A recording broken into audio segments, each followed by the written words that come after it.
Bagyong Opong update as of September 26, 2025, 6:28 a.m. Nandito ngayon si Opong sa mga lugar na ito kasalukuyang nananalasa.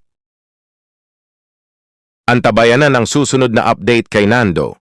Ingat sa mga landslides at baha, mga live wire, mga lumilipad na yero, at iba pa.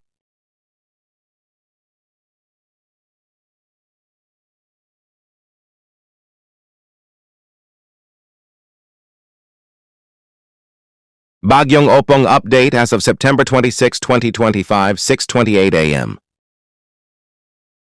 Nandito ngayon si Opong sa mga lugar na ito kasalukuyang nananalasa. Antabayan na ng susunod na update kay Nando. Ingat sa mga landslides at baha, mga live wire, mga lumilipad na yero, at iba pa.